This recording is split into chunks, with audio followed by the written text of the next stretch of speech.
figure out what I could have done better throughout the whole season to put our team in position to be able to win games.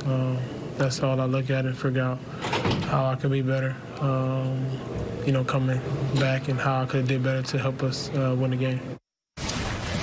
All right, Nick, we started the conversation yesterday. Let's keep it going now that they've been eliminated. Can the Thunder have any success if they're going to build around Russell Westbrook? Well, listen, they are going to have to recognize the type of team they have to be. And that is, you have to be shooting for #1 defense in basketball.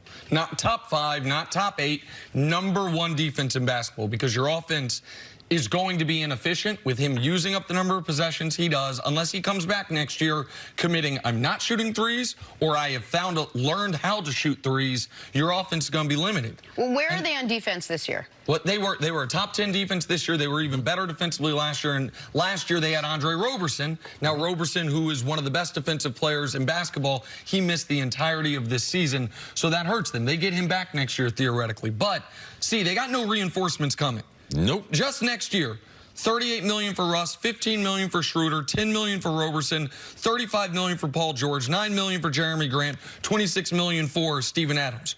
All those guys I just mentioned, except for Roberson, by the way, their contracts go on past next year. We're talking about multi-year commitments. This is your team, and it seems to have a very clear, not glass ceiling, like cement ceiling, which is make the playoffs, win 45 to 50 games, and then be knocked out in the first round.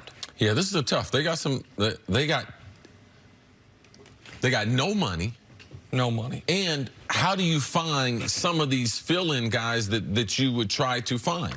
And I don't have that much confidence in Billy Donovan as a head coach that if he has less talent than what they're going to have in Golden State, what they're going to have in San Antonio and other places, is he going to be able to win you a game in these series?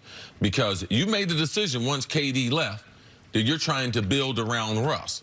And you have to, if you're being real with yourself, you have to realize Russ is not going to change that much. So you're right. You're going to have to be a great defensive team.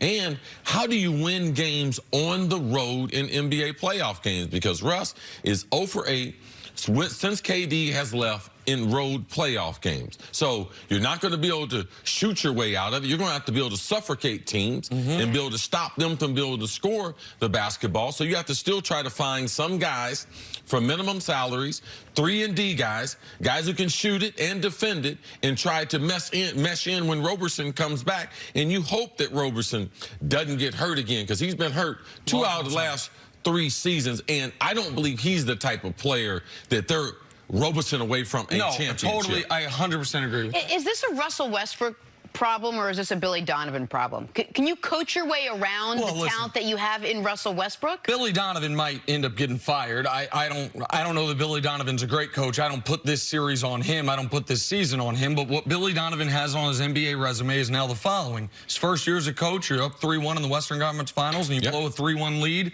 and that changed the course of Thunder history forever. You don't blow that lead, KD's probably still there. We don't know what happens with Golden State. You blew that lead. The next year, everyone on the Thunder got a ton of credit. Hey, Russ wins MVP, gets a triple-double. You make the playoffs without Kevin Durant. But the year after that, playoffs and regular season combined, you won 50 games, we're out in the first round. This year, playoffs and regular season combined, you won 50 games, and you were out in the first round. You had Paul George for both of those seasons. Russ didn't evolve as a player. So it's up to the player to get better. It's up to the coach to find a way to put players in the best position. And the way they melted down the stretch, getting outscored 26-8 after having a 15-point lead with 7 minutes left, that's on everybody involved with the Thunder. Yeah, I believe it's some involved with the coach. If I'm the coach, though, because I just don't believe Russ is going to do much changing. But the change that needs to be made is the franchise needs to revolve around Paul George. And I need to somehow get him healthier for the playoffs.